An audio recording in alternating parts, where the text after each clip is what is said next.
नमस्कार दोस्तों। तो वह बच्ची 15 दिन के अनुष्ठान की मैं सोच के तो यह चला था कि चलो 31 दिन देखते हैं, 31 दिन में क्या होता है। मैंने भोलेनाथ का नाम लेकर, अपने प्रभु का, इष्ट का नाम लेकर मैंने उस साधना को स्टार्ट किया और मुझे जो रिज़ल्ट मिले वो शिव अनुष्ठान से संबंधित था, शिव का ही अनुष्ठान था। मैं यहाँ यह तो नहीं बताऊँगा कि वो कौन सा अनुष्ठान था, लेकिन जब मैंने उस अनुष्ठान को किया तो मुझे जो परिणाम मिले वो आश्चर्यजनक परिणाम मिले। 15 दिन में जो बच्ची अक्सर करके, चाहे जब हमको वह चीज़ बताती थी, अपनी उसकी माता बता रही थी कि चाहे जब रोज़ का सा एक नॉर्मली रूटीन बन गया था उस बच्ची का कि नॉर्मली वो दवा दारू भी खाती थी और रोज़ का सा एक दो दिन छोड़ के एक दो दिन कभी भी जब बच्ची रो जाती थी तो तभी महसूस होने लगता था और तभी बताने लगती थी कि मेरा एक हाथ पाँव काम नहीं कर रहा है और कभी हाथ कभी पाँव काम नहीं कर रहा है। अक्सर करके ऐसे ही बताती थी, उसकी माता मुझे बता रही थी। तो जब 15 दिन के परिणाम, क्योंकि मुझे अनुष्ठान जल्दी ख़त्म करना था, सो मैंने जब संख्या उसकी बढ़ा दी और मैंने अनुष्ठान की जो पाठ वगैरह थे वह मैंने काफ़ी बढ़ा दिए। जहाँ मुझे 11 सोच के चला था, 11-21 सोच के चला था, मैंने उसको और बढ़ा दिया और मैंने अपने स्थान पर ही उसका अनुष्ठान किया। और मैंने उससे यही कहा था कि पैसा मैं बाद में लूँगा, पहले तुम मुझे अपनी बच्ची की बताना कि बच्ची के क्या रिस्पॉन्स है। सबसे पहले मैंने उसको 1 हफ़्ते के लिए बताया था कि 1 हफ़्ते बाद मुझे बताना, मैं तुमसे 1 हफ़्ते बाद मुलाकात करूँगा, लेकिन एक बात सदैव याद रखना कि पैसा मुझे चाहिए ही चाहिए। तो बोली कि ठीक है, आप पैसे की तरफ से चिंता मत कीजिए, पैसा मैं कहीं से भी आपको दे दूँगी, लेकिन मेरी बच्ची को लाभ मिलना चाहिए, मेरी बच्ची को फ़ायदा मिलना चाहिए, ये बीमारी कटनी चाहिए इसको जड़ से। तो मैंने कहा ठीक है, मैं आपसे 1 हफ़्ते बाद मिलूँगा। तो मैंने उस 1 हफ़्ते के अनुष्ठान के बाद में फिर वो मिला तो बच्ची वो मुझसे मुलाकात, मैंने उससे मुलाकात की। तो मैंने उस लेडीज़ से पूछा कि कैसा है अब बच्ची को। तो बच्ची वो बोली कि हाँ, 1-2 बार तो इसने 1-2 हफ़्ते में बताया है, लेकिन ज़्यादा जो पहले की तरह जो शिकायत थी वो इसने अब शिकायत नहीं बताई। तो ठीक है, मैंने कहा कोई बात नहीं, फिर मैं आपसे 1 हफ़्ते बाद मिलूँगा। कोई बात नहीं। तो फिर मैंने 1 हफ़्ते के बाद में फिर उस महिला के पास में 15 दिन, लगभग जब 15-16 दिन हो चुके थे, तो शायद 16 दिन हुए थे, तो 16 दिन के बाद में फिर मैं आके उससे मिला कि मैंने कहा अब बच्ची कैसी है, नॉर्मल है। तो कोई बात नहीं।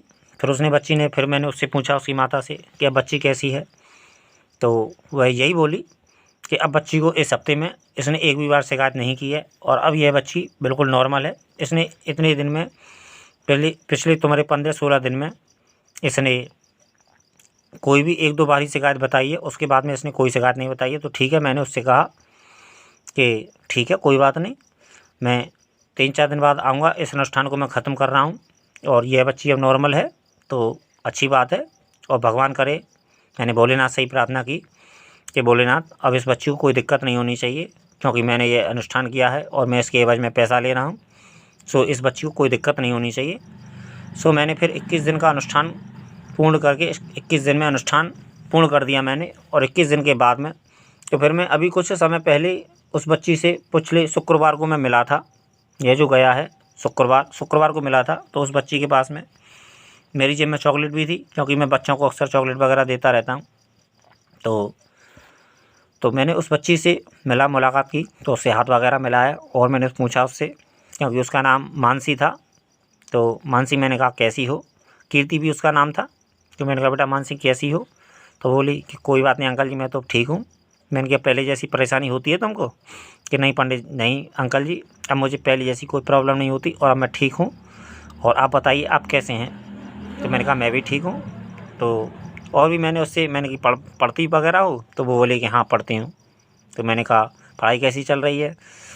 कि इस समय तो ऐसी ही चल रही है और ठीक है। मैंने कि पढ़ना जानती हो। मैंने कि छोटा बड़ा जानती हो। कि हाँ जानती हूँ। और मैंने कि गिनती वगैरह। कि हाँ जानती हूँ, क्योंकि बच्ची अभी ज़्यादा बड़ी नहीं, छोटी है और 2-3 में ही पढ़ती है। ज़्यादा वो थोड़ा सा दिमाग कुंद रहता था, सो अब वैसे नॉर्मल है, अब कोई दिक्कत नहीं उसे।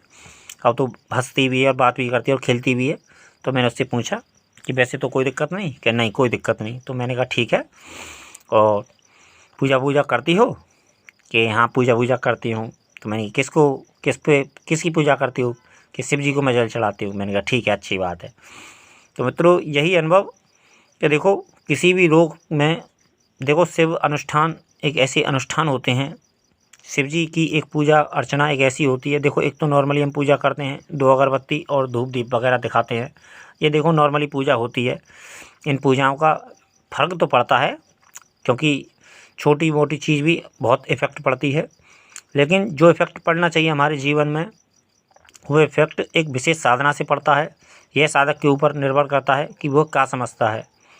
धन्यवाद मित्रों।